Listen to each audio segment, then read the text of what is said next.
I was born to run, I was born to travel. It's another day alive, raising hell and slanging gravel.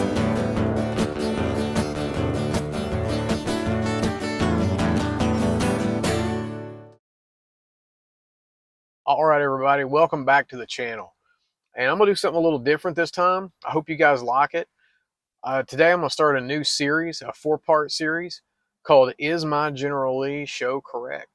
And I hope you guys enjoy it. I'm going to go over, I guess, the front of the car, the exterior. I'll do the exterior first. We'll do the exterior front and kind of give an intro to the series on this video.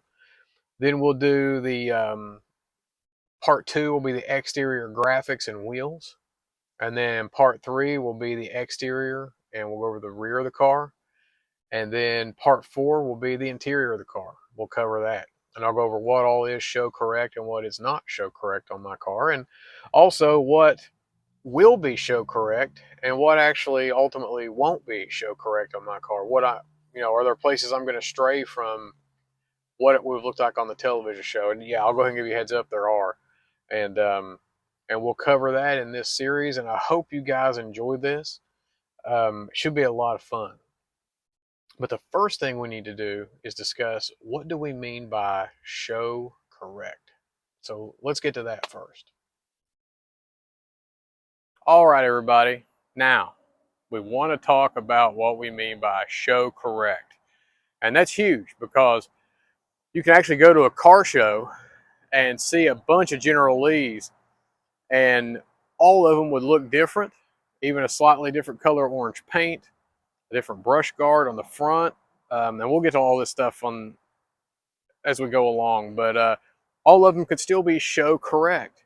Now, the reason that's the case is because there were 3 major eras with some variants in between at Warner Brothers based on who was building the cars for Warner Brothers. And there were, again, the 3 major eras are the Georgia era, which is my favorite by far.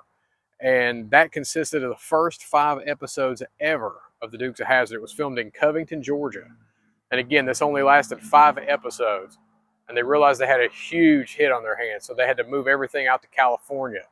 And that's when the early California era began. And that started with episode 1, season 6. Sorry, I got to pause right here, guys. I actually misspoke when I recorded that. It's actually season 1, episode 6, not episode 1 of season 6. So, carry on. And from the best of my knowledge, and you Dukes of Hazzard experts in the comments can correct me here, I believe that lasted until roughly the end of season 4. And then season 5 started what's known as the late California era. And again, these are classified based on who built the car and who built the cars, I mean. And again, there's some things in between each era too we could get into details on, and maybe I'll do that in a later video if you guys want to know the full history of every era of the type of General Lee that was built. Maybe in the future I'll do a video on that. I'll draw on the resources I have and the helps, and it'll take some time, but I think I can do that if you guys are interested. But in the meantime, we'll just say there's 3 rough eras of General Lees: Georgia, early California, and late California. So somebody could show up at a car show with a replica of a Georgia era car, and it could be show correct.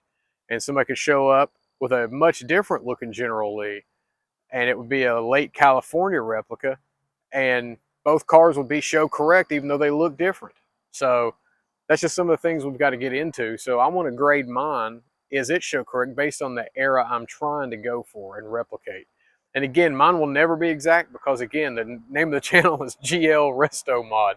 So I'm going to resto mod the General Lee. I'm going to eventually do some modern upgrades that never would have been on any of the General Lees on the show. Now, a lot of that you couldn't see because it's mostly going to be drivetrain, suspension, and stuff like that. But there are some things that'll be noticeable that won't be the same. But other than that, my inspiration will be Lee 3. Now, that's the first General Lee Warner Brothers ever purchased. And it was the third one to get labeled because it was so nice. It was kept separate from the other cars they were using at the time in Georgia in the first 5 episodes. So every element that I like on every General Lee, that's my favorite, is all those elements are present on one car, and that is Lee 3. So that's why that one's my favorite one. So I'm going to do a Resto Mod inspired, Lee 3 inspired Resto Mod of the General Lee. Now, Having said that, some people will have a hodgepodge of elements, and each individual element will show correct.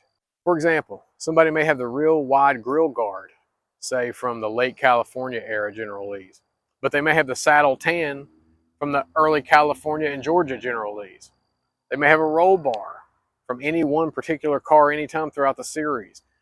And again, while those individual elements may be considered show correct, I don't think it would qualify as show correct, because for it to be show correct, all of those elements had to appear on the car on screen at the same time. In other words, to be show correct, you need your General Lee to be accurate to how one of the cars would have appeared on screen on the television series The Dukes of Hazzard. So in that sense, I'm going to get some things right and some things wrong. Some things just aren't there yet. Even though they're wrong now, they'll be corrected in the future. So anyway, just want to let you know that the working definition that I think seems to be the best for show correct is that it has to have all the elements in a consistent manner as they would have appeared in an episode of the television series The Dukes of Hazzard. Now, having said that, I've mentioned already my favorite era is the Georgia era. So let's see how mine measures up to the Georgia era standard that I'm trying to achieve, that I'm inspired by. And what we'll do in this series, I'm going to do the exterior front, and we'll cover that in part 1. Then in part 2, we'll do the decals and wheels and the exterior on that. And then we'll do the exterior rear in part 3. And then part 4, we'll cover the interior. So let's get started. All right, now what you're seeing here obviously is the underhood of the car, but what I want to draw your attention to is see how the body is orange all around through here. Like this is orange, the hood's orange, but under here my inner fenders and the engine bay, all of that is black. Well, when they did the close-ups of the cars on the show, under the hood was painted black like this.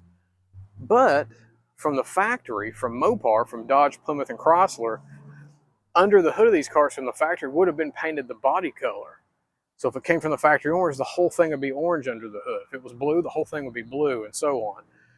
So I haven't decided what I'm going to do, because I don't know if I'm going to go that accurate as far as show correctness, because the ones they did the close-ups of under the hood, I'm going to do a resto mod. So I'm going to eventually have a Gen 3 Hemi anyway. So I may keep it the factory color. It just depends on what I think looks the best. So this is a place where I'm actually going to stray from what's, quote, show correct. And so this will be a point I stray from, because I'm just going to make the engine bay look as spectacular as possible, as clean as possible, and have the modern Hemi in there, and just have it looking great, have everything sort of pop with color. So if I keep the underhood orange and keep it the 1975 Corvette flame red that I'm wanting to do, which again isn't a factory color, but it's the color I'm going to use for the General Lee, but I would paint it like the factory did and have it orange under the hood. If I go with that, then I'll have my Hemi done all in black to offset all the orange. Or vice versa. If I do it black under the hood like they did on the show, the close-up cars, then what I'll do is dress the engine up in orange. But I'll probably go with orange under the hood and the black engine and black serpentine belt or front end accessory drive and all that stuff under the hood. And possibly some black hood hinges from Ring Brothers or something like that. So in that sense, I'm not worried about show correct, but technically mine is show correct as far as color goes as it sits now. So, because they did paint them black under the hood. So anyway, but I'll probably change that one. So on to the next one. Now, what you're looking at here is a shot of the engine bay on the passenger side.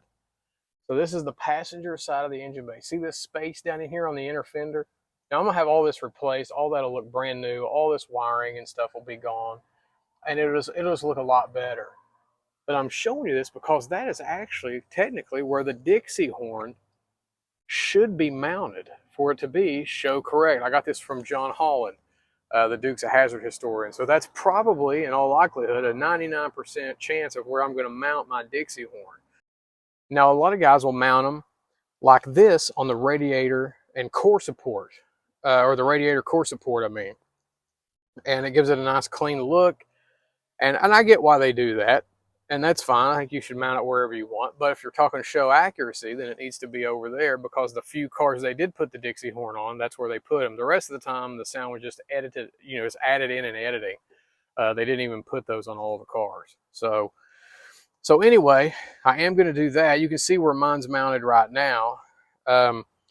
This Dixie horn technically is not the correct Dixie horn for the car. This is one my grandmother, who's passed away, Jewel, who her and my grandfather Dale, or Poppy, Mom and Poppy, bought me the General Lee. It was a red Charger back in 1996. And in 1997, she goes, "You need that horn." I said, "Yeah, I do." And we laughed. And so she gave me the money, and I ordered it out of the J.C. Whitney catalog. So for that reason, for the sentimental value, because my grandmother bought it for me, I'm never going to put a different Dixie horn in this car, even if it is not, quote, show correct. So I'm going to have this one restored. As you can see here, it's kind of seen better days aesthetically. It still functions properly as long as I've got the wiring going good. I've got to figure out the wiring. I had it fixed, and it would honk powerful, and all the time it would work great. Well, then I messed with the electronic ignition wiring, and I guess now it's not getting enough voltage. So unless I'm going 35 or 40 miles an hour, now it doesn't work unless I'm going 35 or 40 miles an hour. So hopefully I'll get that sorted out in the near future. But anyway, that's why I'm sticking with that Dixie horn. And I'll have a video in the future of all the correct elements that were used on all the different General Lees throughout the series in the future. That's going to take a lot of work and a lot of research. I know quite a bit of it now, but I'm going to take my time and make sure it's as accurate as possible for you guys, and reach out to the authorities on the subject. And if you guys would like me to make that video, I mean, that's my plan. But if you guys really want me to do it, I'll speed it up. Just let me know in the comments below. Hey, I would love to see that General Lee Elements video that you're talking about. Please do that. And then I'll do it. I'll try to make it a priority so that way you guys can get it. But anyway, so technically my Dixie horn is not the correct horn, and it's not mounted in the show correct place. And eventually I'm only going to do one of those two things. I'm going to keep this Dixie horn, which is not the correct one, but I am going to mount it in the right place. Once I get my car redone, get new inner fenders, and have it repainted and all that, then I'll have the horn restored and I'll have it mounted in the correct spot. So just wanted to give you guys a heads up on that. And now on to the next one. All right, everybody. So here we are at the exterior front of the General Lee. And as you notice, I've got a narrow grill guard on here. Now, as you can see in the picture I'm showing, this is the wide grill guard that was used on the later cars in the series. And I just don't really care for those. I mean, I think they're neat, but for my personal taste, I don't know. I just never really cared for that look as well as I did this look. So, all right, guys, this is the grill guard I've got on my car, or the brush guard, or push bar, they're called sometimes. And mine does match the early era cars, the early Georgia cars I'm trying to replicate. Now, years ago, there was something I absolutely loved called the North American General Lee Fan Club. I don't know how many of you guys watch it or remember that, but I mean, I loved it. And they ended up having some forums and some things on there, some message boards and stuff. And I ended up finding a guy named Jim Cunningham. Now, at the time, you couldn't get a narrow Georgia era push bar. All you could get were the wide, really wide, larger ones from the later cars in the series. And I just never liked those. But anyway, Jim Cunningham made these, but like you had to contact him through email and all this stuff. And I think he did a fantastic job. He would pause the screen and take measurements and all this stuff. And I think he did a really good job. So, and I just think these give it a much better look.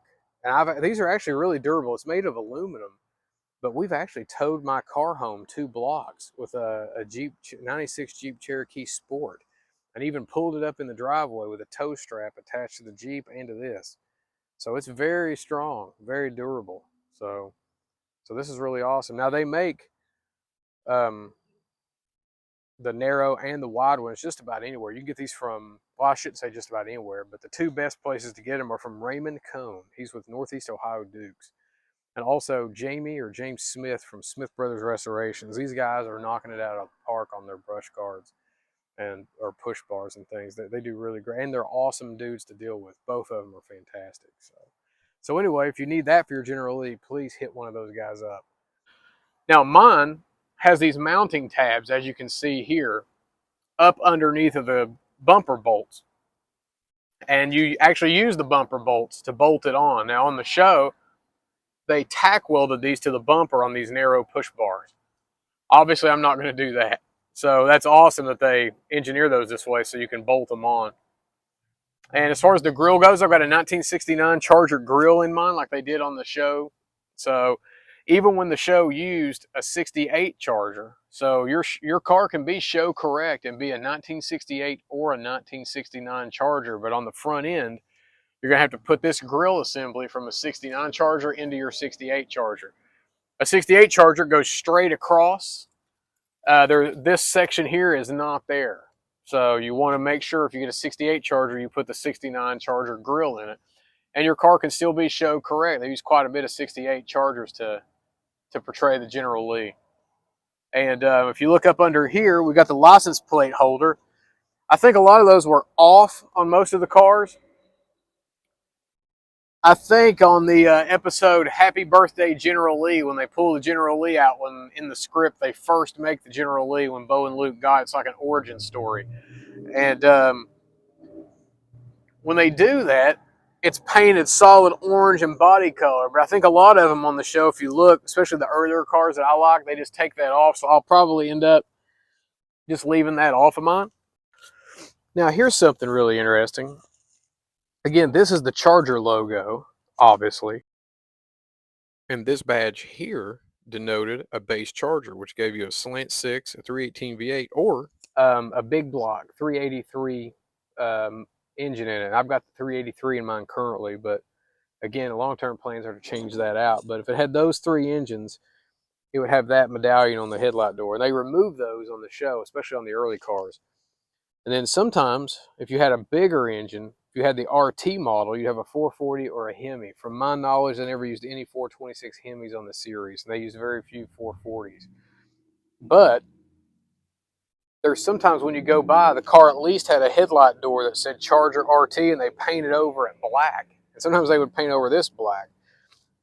Now, on the early cars, you could, like I'm trying to replicate early Georgia cars, you can see this, and then this is gone, so that's what I'll do eventually on mine.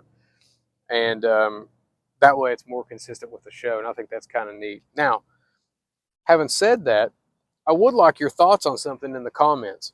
So I thought about having a custom badge made that would go here and replace this. And I do want to go with a modern Hemi, so I thought I might make a mix of, a badge, that's a mix of the old school elements from the 60s as well as the modern era with the Hemis, and do a custom badge that would reflect the current cubic inch size and the that it's a modern Hemi, and put that there. But let me know what you guys think. And again, that would not be show correct, so I don't know if I'll do it or not. But let me know what you guys think. I think it'd be kind of cool, but at the same time, I don't know. Some things I'm a stickler on for consistency on these cars, and some things I don't really care much about, as you'll see as we go through. So anyway, let me know in the comments what you think about that custom badge. And I hope this is helping you guys see how they built these cars and how they were, just inconsistent, a lot of them. So anyway, on to the next thing. Now, here, I'm showing you the side marker reflector lenses. Now, this is correct, yellowish orange for a 1969 Dodge Charger. If you had a 68 Charger, it would look like this here. It would be higher up on the fender, and it would be a 68. Now, eventually, what they did on the show was they got rid of these altogether. They filled them in and shaved them off to where you couldn't tell. It's just a smooth fender all through here, as you can see here. Since I'm replicating the early Georgia cars, I'm going to keep mine like this, like they had it. And plus, I like these. And when I get a new wiring harness, eventually, I'll do what they did on the I believe it was 1970 Chargers, which none of those were used on the series, by the way. But I think I can upgrade the wiring harness to where these actually light up. I can actually put a light on these on the front and the rear on the or on the side on the quarter panel. So anyway, that's something I'm considering. I'm not sure if I will or not. But anyway, this is what your side reflector lenses should look like if you're replicating an early Georgia car. Now, eventually, they even just, some cars you'll see they just painted over them. Like you can see this picture here of my friend John Staten's car. Now, he painted over this outer chrome, the circle, but he kept the inner lens unpainted, even though you can't tell from a distance. That way, his still function, which is really awesome too. So that's an option you can do if you're trying to replicate one of the cars on the show that they just spray painted over the side marker logos or lenses. I mean, the side marker lenses. His looks great. You can't tell from a distance. It looks like it's painted over, but it's not. It's actually fully functional. So that's also another idea. So thanks, John. That was a really cool idea. So I guess that's it for the front of the car, for the exterior front. And I really appreciate you guys checking out the channel and seeing what we have to offer here. And as always, don't forget to like, share, and even subscribe and ring that notification bell. And that way, every Monday at 8 o'clock when we post a new video, you'll know right away and you won't miss any of the new content that we got coming. So join us next week as we look at the graphics and the wheels. And we'll go over what show correct on my car and what I need to do to bring it up to par to be in line with the Georgia era cars. So see you then.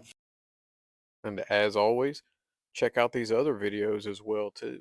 We're trying to build a library of Dukes of Hazzard and Mopar and Dodge Charger content, and we hope you find it valuable and helpful. And until next time, keep it between the ditches.